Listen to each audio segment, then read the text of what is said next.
Welcome back to the channel. I'm Chase and this is All Things Random. Today we are discussing 6 reasons why you should buy an Invicta.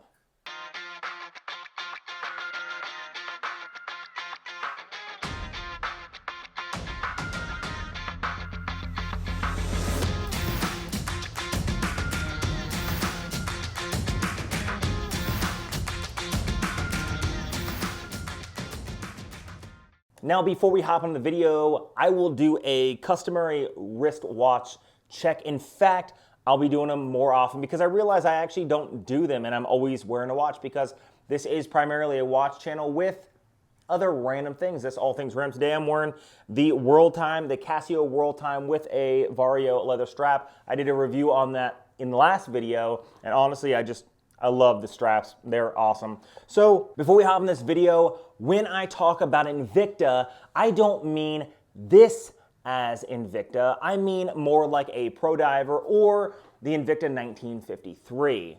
So I just want to get that out of the way first and foremost. I'm not talking about those gaudy, oh, this is a Grand Pro Diver or a Russian Diver or whatever else. I'm talking about the two watches, the Invicta Pro Diver and the 1953, because those are the subtle models offered from Invicta. Now, they're both automatic. They both offer the NH35 automatic movement, which is a workhorse. And guess what? These two watches are not very expensive, but that is one of the reasons why to buy it. So we'll get into that a little later. Now, in this world full of tech, gadgetry, smart watches that come from Apple, that come from Garmin, that come from Suunto, all these smart watches, normally when people wear a watch these days, it's not to tell time. It's to read a text, it's to see where I'm at, and it's to just create an extension from your smartphone. Well, I like the idea of wearing a watch because it has a romantic feeling about it, right? I like to wear it because I like the styling. You know, I actually don't own one smartwatch. I'm sure if I owned a smartwatch, maybe I would have a different feeling on it, but I just don't like the idea of simply being more addicted to an electronic that everybody else is already addicted to. I mean, it takes a lot for me right now to pull out my phone. Oh, it's a perception thing. I'm on my phone as opposed to just, right? It's different. So for me, I love to see people wearing watches that just tell the time, or maybe they just have, multifunction, but they're outside of smart watches there. That being said, let's just go ahead and hop into the list. Now, first of all, let's just get another thing out of the way. These two watches, the Invicta Pro Diver and the Invicta 1953, in no way are original style watches. It's clear that the Invicta Pro Diver is an homage, a sort of homage of the Rolex Submariner, and the 1953 is a straight homage of the Rolex 1954. Now, why is it called a 1953? Well, because the Rolex Submariner was designed in 1953, released in 1954, and you know what? Honestly, there's been so many changes and modifications from that original 1954 release that it's nice to see that Invicta went back and used a lot of the original cues from the 1954 or 1953. An example of that is the lollipop on the second hand. That ball is all the way to the outside, goes all the way to the minute track, and sort of glides around that minute track, whereas in later iterations, like almost immediately after, that lollipop started moving down that second hand more and more and more. So it's nice to see that they did use a lot of original cues. So the first on the list is going to be styling. Even though the styling is not there specifically, I think they did a pretty good job at the cost price point of creating these watches. So first, if you want to buy an Invicta Pro Diver. It's an homage to a Rolex Submariner, which has a lot of classic styling cues, or buy the Invicta 1953 because it gives a lot of styling cues and homage points to that original watch from the 1950s. Now, the second is going to be the cost. This literally cannot be overlooked. In fact, it really drives me nuts when I look at micro brands that are charging $400 or $500 for literally the same specs as the Invicta Pro Diver and the Invicta 1953. Now, the Invicta Pro Diver offers 200 meters of water resistance, an NH35 movement, which is literally in almost every single micro brand movement, offers hacking, hand winding. It's a great workhorse movement. This thing has mineral crystal instead of sapphire, but it's like $80. It's $80 for an automatic dive watch that offers 200 meters of water resistance. A lot of watches don't even offer that. So that, to me, is a huge deal. Cost right off the front. And the Invicta 1953 is just over $100. I think now that the hype has worn off, you know, the hype in the beginning, the Invicta 1953 was like $250, $300, and now it's like $110. You can go buy it, which is right in the Invicta price range. Now you'll see these weird things. It's like, oh, it's $650 and it's marked down. No, it is a $120 watch or $110 watch. The Invicta, honestly, I have an Invicta Pro Diver right here. It is my son's Invicta Pro Diver. He's had it for a few years. And this thing, honestly, has been beaten up. It's been banged around. And this thing is still pretty accurate for an NH35. This thing still looks just like it would. Now, it doesn't have the standard coin edge. It has like a sort of modified Omega bezel because they offer a lot of different variants. But honestly, this watch is pretty good and it's lasted a long time for, like I said, like $80. He's had it for, I think, 2 to 3 years and still works.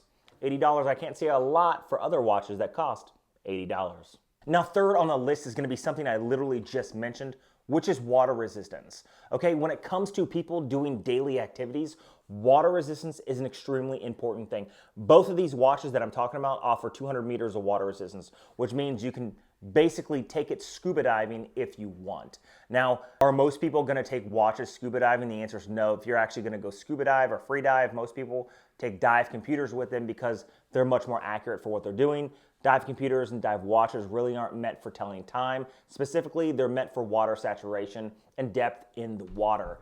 So that being said, offering 200 meters of water resistance is way above and beyond what they had to do for the watches. If the watch offered 100 meters of water resistance, it would still offer enough water resistance to go swimming in a pool or go to the beach or whatever, except they offered 200 meters of water resistance, so they're doubling up their water resistance and creating a more robust watch. You don't have to worry about it in everyday life. You don't have to worry about it when you're going to the beach. Wear it on your wrist, forget about it, and move on with your life.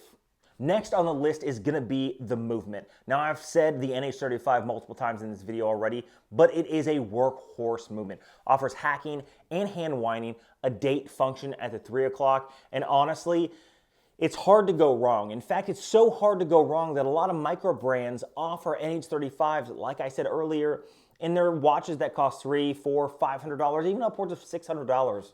To me, yeah, that seems a little ridiculous to pay $600 for a watch, a micro brand watch, that has the same movement as an $80 Invicta. And I've mentioned that in multiple videos in the past because the NH35 is used so much. In fact, the MMI watches that I have reviewed in the past, there was 2, have the same movement, and those watches are $300 a piece. Now, those use different materials, a little higher cost materials like a sapphire crystal as opposed to mineral glass. But honestly, do you know what the price difference is between mineral glass and sapphire crystal? If it's a flat piece of sapphire crystal with no AR coating, which is what most people offer, and even if it has an AR coating, an anti-reflective coating, a piece of sapphire crystal is literally maybe $10 to mineral glasses $3. So we're not talking like, oh, the watch is $300 more. It has sapphire crystal on it. Yeah, but we're talking like an $8 upgrade. Is it really worth the extra $200? So the NH35 is using a lot of watches because it is a workhorse movement. But in these 2 watches, at this price point, it just shows you that you're getting a lot of bang for buck.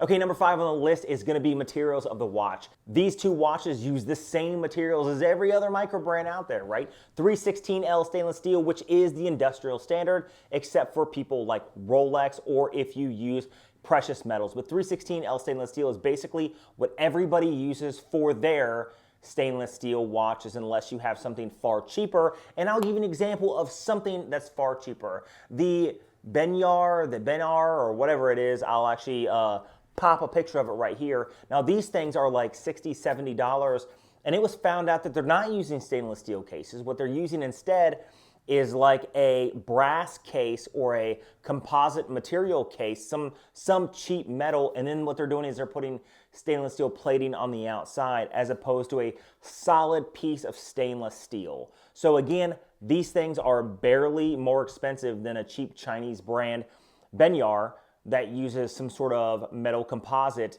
and then plates the outside so it appears to be stainless steel, but they actually use stainless steel.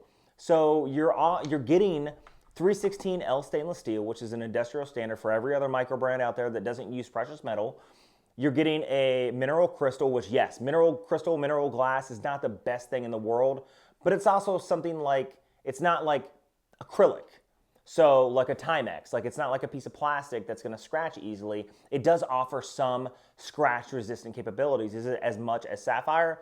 No, but still stainless steel, mineral glass, automatic movement, screw down case back, screw down crown, 200 meters of water resistance.